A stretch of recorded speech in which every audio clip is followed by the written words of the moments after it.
এবার অষ্টম পরিচ্ছেদের দ্বিতীয় এবং শেষ অংশ। দুই সমাধির প্রতিবন্ধক কামিনী কাঞ্চন। সমাধি মোটামুটি দুরকম। জ্ঞানের পথে বিচার করতে করতে অহংনাশের পর যে সমাধি, তাকে স্থিত সমাধি বা জড় সমাধি, নির্বিকল্প সমাধি বলে। ভক্তিপথের সমাধিকে ভাব সমাধি বলে। এতে সম্ভোগের জন্য, আস্বাদনের জন্য রেখার মতো একটু অহং থাকে। কামিনী কাঞ্চনে আসক্তি থাকলে এসব ধারণা হয় না। কেদারকে বললুম, কামিনী কাঞ্চনে মন থাকলে হবে না। ইচ্ছা হলো একবার তার বুকে হাত বুলিয়ে দিই, কিন্তু পারলাম না। ভিতরে অঙ্কট বঙ্কট, ঘরে বিষ্ঠার গন্ধ, ঢুকতে পারলাম না। যেমন স্বয়ম্ভু লিঙ্গ কাশী পর্যন্ত জড়ো। সংসারে আসক্তি, কামিনী কাঞ্চনে আসক্তি থাকলে হবে না। ছোকরাদের ভিতর কখনো কামিনী কাঞ্চন ঢুকে নাই, তাই তো ওদের অত ভালোবাসি। হাজরা বলে, ধনীর ছেলে দেখে, সুন্দর ছেলে দেখে, তুমি ভালোবাসো। ধনীর ছেলে দেখে, সুন্দর ছেলে দেখে তুমি ভালোবাসো। তা না হয় হরিশ, নটু, নরেন্দ্র এদের ভালোবাসি কেন? নরেন্দ্র ভাত নুন দে খাবার পয়সা জোটে না।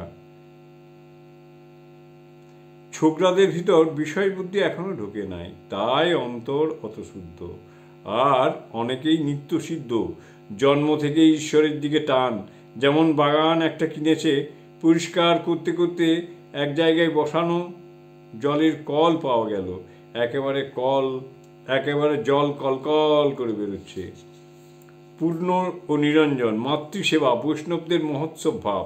বলরাম মহাশয়, সংসার মিথ্যা, একেবারে জ্ঞান পূর্ণের কেমন করে হলো? শ্রীরামকৃষ্ণ, জন্মান্তরীণ, পূর্বপূর্ব জন্মে সব করা আছে। শরীরই ছোট হয়, আবার বৃদ্ধ হয়, আত্মা সেইরূপ নয়। ওদের কেমন জানো? ফল আগে, তারপর ফুল। আগে দর্শন, তারপর গুণ মহিমা শ্রবণ, তারপর মিলন। নিরঞ্জনকে দেখো, লেনা দেনা নাই, যখন ডাক পড়বে যেতে পারবে। তবে যতক্ষণ মা আছে, মাকে দেখতে হবে। আমি মাকে ফুলচন্দন দিয়ে পূজা করতাম। সেই জগতের মাই মা হয়ে এসেছেন। তাই কারুর শ্রাদ্ধ শেষে ইষ্টের পূজা হয়ে পড়ে।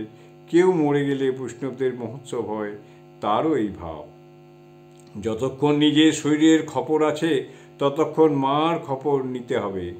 তাই হাজরাকে বলি, নিজের কাশি হলে মিছরি মরিচ করতে হয়, মরিচ লবণের জোগাড় করতে হয়। যতক্ষণ এসব করতে হয়, ততক্ষণ মার খপরও নিতে হয়। তবে যখন নিজের শরীরের খপর নিতে পারছি না, তখন অন্য কথা, তখন ঈশ্বরই সব ভার লন। নাবালক নিজের ভার নিতে পারে না, তাই তার অছি গাইডেন্স হয় নাবালকের অবস্থা। যেমন চৈতন্যদেবের অবস্থা। মাস্টার গঙ্গা স্নান করিতে গেলেন। জয় ঠাকুর, জয় ঠাকুর, জয় ঠাকুর।